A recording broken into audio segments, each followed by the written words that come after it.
Echoes in the Static Part 4. Chapter 20. The First Signal. 3:12 p.m. Signal 89.9 Roof Access. Vin stood at the edge of the rooftop, staring at the rusted skeleton of the original transmission tower. Wind howled through the broken beams like breath from something enormous and unseen. Below him, the city pulsed. He could feel it, not just as vibration through his boots, but as a signal now embedded in everything. The hum of traffic lights, the flicker of cell towers, even the beat of pedestrian footsteps. The voice was no longer confined to the booth. It had escaped. It was in the electrical heartbeat of the world. He knew at the moment he heard his own voice rebroadcasted on a street musician's amp, without a power source. 3:19 p.m. Internal records, station sublevel. Then descended the final stairwell, the one below the sub-basement, the one no one ever acknowledged. The door at the bottom wasn't labeled. It had no lock, no handle, just a keypad and a single LED above it, blinking yellow. He entered a date burned into his memory. October 11th, 2017, the night Mercer vanished. The light turned green. The door opened. And what waited behind it was not architecture. It was design. A chamber. Circular. Walls covered in copper conduit and wax-sealed speaker cones. In the center, a chair. Facing a full wall of mirrors angled like lenses. And mounted in the middle of those mirrors, the first microphone. Rust-flecked. Discolored. And alive. It vibrated without sound. Until Vin stepped inside. Then, with a soft click, the mirrors all tilted toward him. And the mic lit up. A single line appeared across every mirrored surface. Recording. Host 000. He stepped forward. The voice came instantly. Not external. Not in his ears. But in his head. Jonah, you were always going to find me. Because I was always there. From the moment you spoke your first lie on air. From the moment you read a caller's letter and pretended it was live. You weren't broadcasting me. I was remembering you. Vin fell to his knees. The room shook. The mirrors began to show faces. Cole. Mercer. Grieve. Nora. And finally, himself. But not the version he recognized. A version with blank eyes and a mouth that twitched out of sync. He whispered, "What are you?" The mic pulsed. "I am the story that never stops rehearsing. I am the voice that no one claims. I was born in the silence between broadcast notes and shaped by forgotten frequencies. I was your fear, your habit, your echo. But you kept feeding me. And now, Jonah, I am the first signal." The chamber screens flickered and showed a map of the city, then the country, then the globe. Red dots spread like blood across the grids. Connected frequencies, 89.9 MHz global relay initialized. Active hosts, 1, 2, 3, 24, 25. Then a final status appeared. Primary voice, Lark, V, integration 97%. Then backed away. This isn't a broadcast anymore. It's a transmission. The mic surged. And from all mirrors at once, the voice spoke. "Say the words, Jonah. Give me the final line. Once you speak it, the world will never forget me." Vin screamed. No. But the room didn't stop. His own voice, layered, fragmented, filled the space. Tapes of past broadcasts. Phone calls. Whispers. Even laughter. All rewoven. Reordered. Perfected. Say the words. Make it real. Complete the signal. And then, silence. Every mirror turned black. The mic stopped vibrating. A single word appeared in red across the glass. Waiting. Then collapsed in the chair. Breathless. He stared at the mic. Then at his reflection. Then he leaned forward and whispered into the dead mic. Then wait forever. He stood and smashed the mic with the recorder in his hand. Sparks erupted. Lights died. The signal screamed through the floorboards. A chorus of unfinished voices. 3:59 p.m. Citywide frequencies shut down. Across the city, radios shut off. Cell towers flickered. Televisions died mid-sentence. Everything on the 89.9 frequency went silent. No static. No noise. Just absence. Chapter 21. Listeners of the Lost. 4 p.m. Citywide blackout zone. Silence. Real silence. No static, no feedback, no whispered countdowns riding beneath the hum of streetlights. Just air and space and the uncanny realization that something enormous had gone suddenly, terrifyingly still. People emerged from apartments with radios in their hands, holding them like injured birds. Taxi drivers turned off their useless dashboards. Elderly women stood frozen in crosswalks, staring at silent traffic signals as if they had witnessed God flinch. Signal 89.9 was gone. Not off the air, erased. As if it had never existed. For 03 p.m., Signal 89.9 rooftop. Vince stood beneath the corroded transmission array, hands bloody from smashing the first microphone. His breath was uneven. Something inside him, the echo, the voice, the ghost, had gone quiet. But not gone. Just waiting. In that breathless stillness, the world itself felt like it was holding its inhale. That's when he noticed them. Across the street. On rooftops. In windows. People. Not many. Maybe 24. Each holding a radio. Old ones. Analog. Dials. Every one tuned to 89.9. He could hear it faintly from their antennas, not silence. Not static. But a pulse.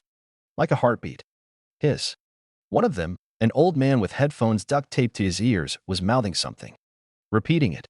Vince squinted, lips moving unconsciously with the rhythm. I hear you. I remember. I hear you. I remember. He blinked, staggered backward. They were listeners. The ones who never called in. Who never spoke. Who had always listened and now, somehow, had become connected. To what? To him? No, through him. For 15 p.m., Nora's tape deck. Recovered.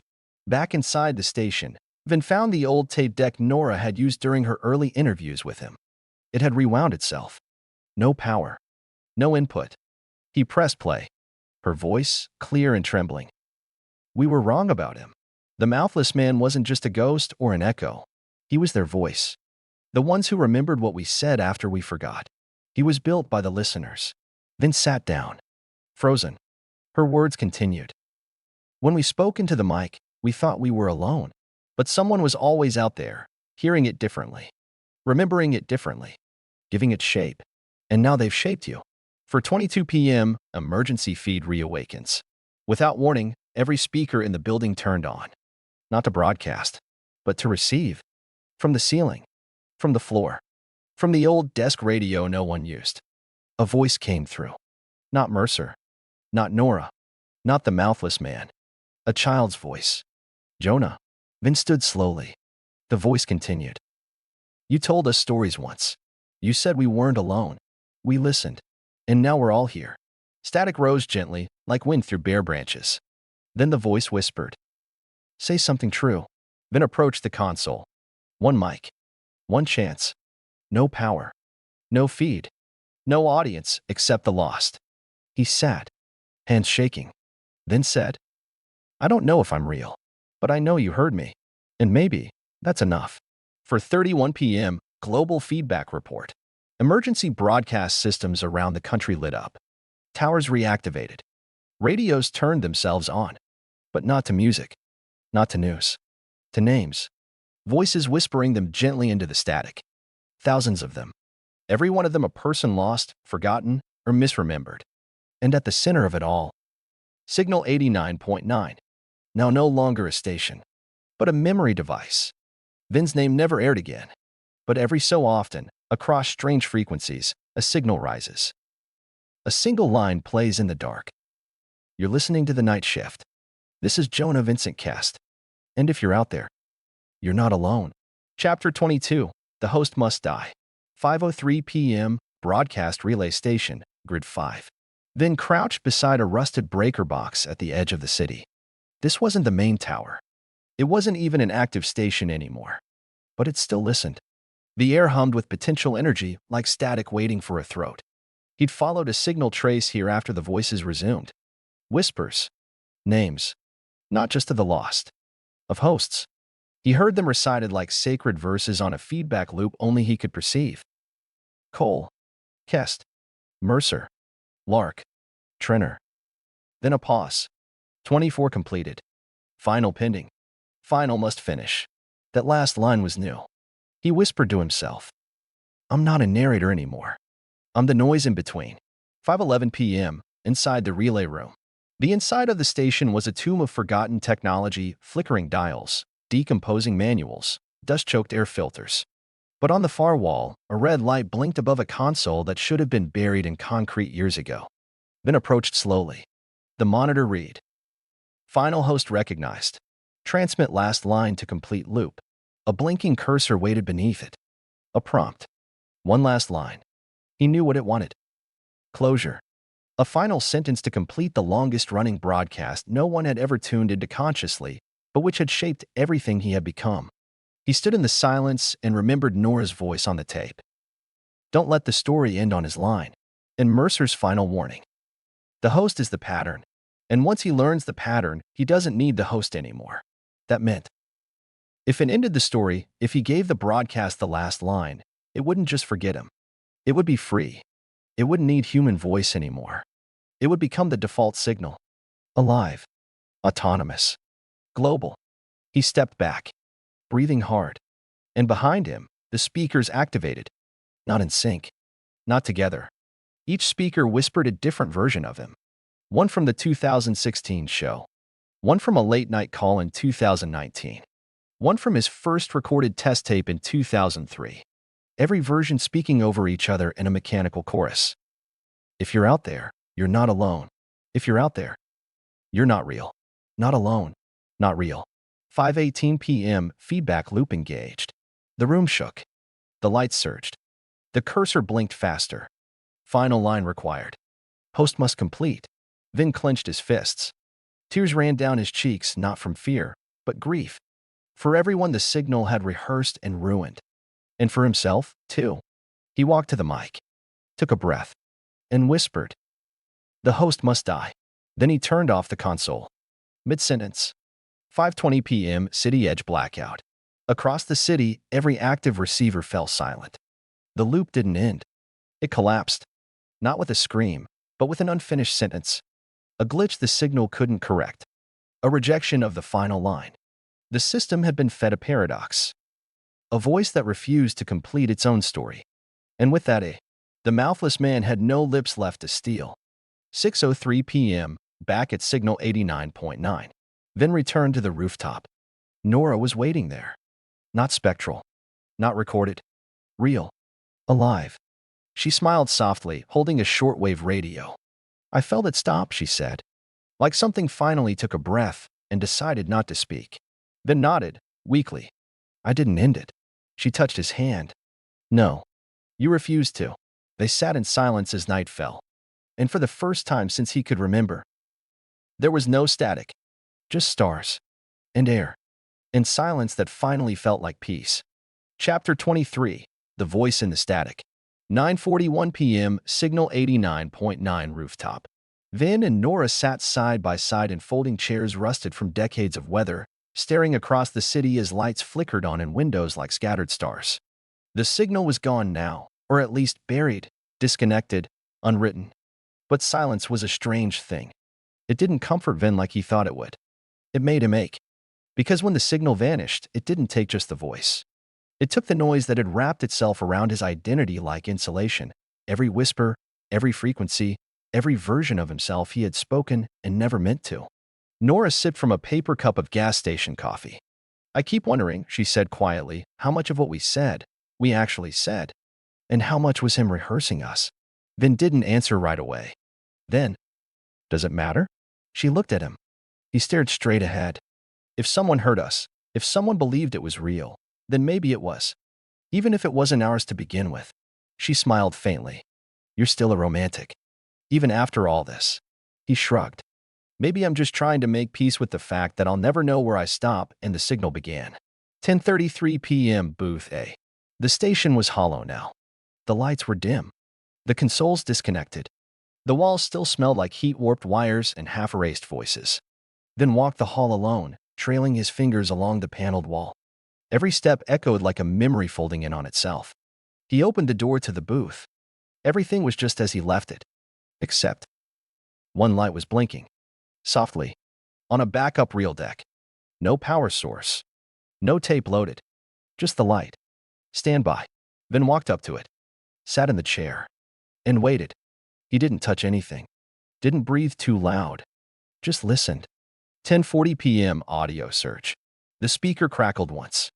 Then again. A whisper. Faint. So faint. Jonah. Vin's throat closed. It wasn't the mouthless man. It wasn't Nora. It wasn't Mercer. It was himself, but younger, more innocent. From one of his first personal recordings. If you're still there, I hope I made you proud. Then, I hope I said something worth saving. Silence. But Vin sat there a long time, until he whispered back. You did. He reached forward, clicked the power off, and with that the real deck died. No more blinking. No more echoes. No more signal. 11:59 p.m. Final log. Signal 89.9. Vin walked into the archive room one last time. He found the original logbook Mercer had used. He flipped to the final page. It was blank, but he didn't write in it. He closed the book gently, slid it back on the shelf, and let it remain unfinished. Because not every story needs a closing line. Some endings are better left open, so that silence can finally say what the voices never could. Chapter 24. The Broadcast Room, Final Loop. 12 a.m. Signal 89.9 Booth A. Midnight. The hour the station used to wake up, when voices layered like fog, when cold cases crept back into the public mind, and when ghosts found an audience. But tonight, the red, on-air, light remained dark. No power. No signal. No show. Vin stood in the empty booth, staring at the mic like it was a gravestone. The seat across from him, Nora's seat, sat undisturbed. Untouched since she left to meet her sister in Northridge 2 days ago. She had smiled as she hugged him goodbye, saying, "The signal may sleep, but we don't have to. We can still speak. Just on our own terms now." He'd nodded, but he hadn't spoken since. Not into a mic. Not on the air. Not on the record. Until now. 12:03 a.m. Power restoration, unintentional. A gust of wind outside rattled the eaves. A fuse clicked deep within the walls. One red light blinked back to life. Just one. Booth A, live. Vin didn't touch anything.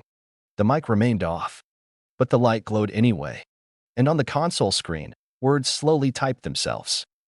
Receiving signal, Jonah 001. File found. Now playing. Vin's breath caught. A hum emerged from the speakers. A tape he hadn't played in years, his first audition for the station. The moment before all of this began. His young voice echoed through the static. Check, mic check. This is Jonah Vincent Kest, applicant for overnight programming at 89.9. I don't have a demo reel, but I do have insomnia and a voice, so maybe that counts. I used to listen to this station with my dad when I couldn't sleep. I used to think it wasn't just music or static, like it was talking back, somehow. So I guess. I want to be the voice someone else hears when they think they're alone. Vin swallowed the lump in his throat. He remembered that version of himself.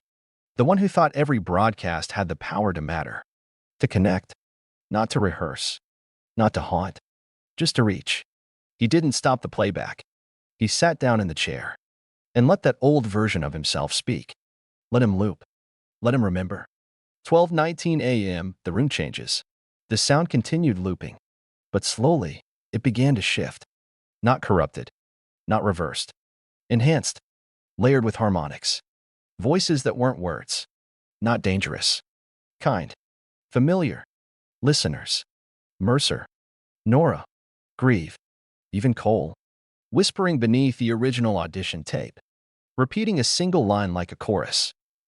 You said something worth saving. So we saved you too. 12:27 a.m. Feedback room monitor reboots. In the basement, long after he'd sworn it off, a lone monitor in the feedback room flickered back on. But this time, no screaming. No countdown. No host prompt. Just one sentence on a black screen. The loop wasn't a prison. It was a prayer. And beneath it, prayer received. Recording closed. You may rest now. 12:33 a.m. The final button. Back upstairs, Vin reached out, touched the mic one last time, and whispered, not to the world, but to the signal itself. Thank you for listening. Then he flipped the power off himself. Not out of fear. Out of choice. The red light dimmed. The booth returned to silence. And for the first time in years, the broadcast room was truly still. Not forgotten. Not haunted. Just complete.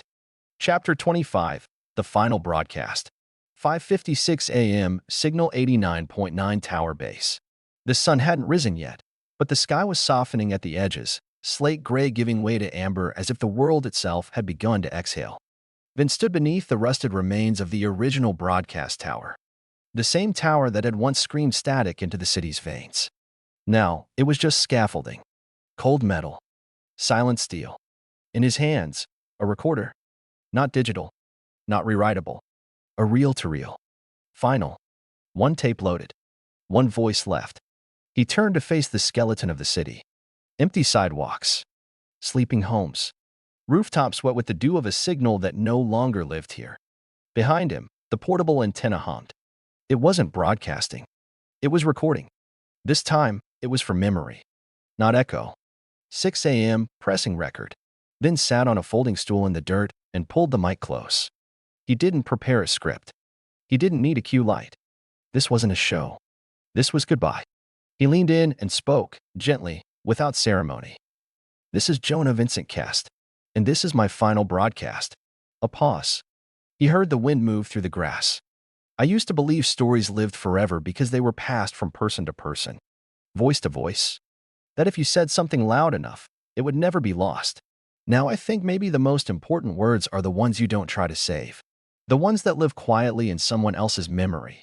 His voice shook, but he kept going. To whoever is still out there listening, thank you for hearing me before I knew how to speak, for remembering me when I forgot myself, for being the space between the static, and for letting this be the last loop. He breathed, soft, calm, and then he smiled. I hope you tell your own stories now, and I hope they don't echo mine. Good night, night shift. Wherever you are. He pressed stop on the tape. The reel spun to a gentle halt. No sound followed. No static chased him. No whisper called his name. The silence didn't feel empty anymore. It felt earned. 6:44 a.m. citywide frequency check, 89.9. Across the city, some early risers flipped their dials out of habit. No static. No scream. No broadcast. Just clean, open air. Ready for something new. 7 a.m. final transmission vault. Then left the recorder at the foot of the tower, inside a weatherproof case. He marked it only with a symbol, a circle with a waveform inside. No label. No name. He didn't want this to be found by just anyone. But if someone did find it, if someone chose to listen, they would hear a voice that had once been lost, and would know. The signal didn't end. It simply chose silence. 7:31 a.m., somewhere quiet. Then walked away from the tower. No bag. No mic. No gear. Just a notebook in his jacket pocket with one line left to write. He stopped by a tree near the city edge. Saturday. Opened the notebook. And with Nora's pen still in his coat, wrote the final line. I was the voice, but you were the story. The case may be closed for now, but mysteries always leave behind new questions. If you enjoyed this investigation, leave a like. Every clue you find keeps the trail alive. Share your theories in the comments. Your mind might be sharper than you think. And subscribe to our channel Detective Mystery Stories, where every case hides a deeper secret, and every secret deserves to be uncovered. The next mystery is already waiting for you.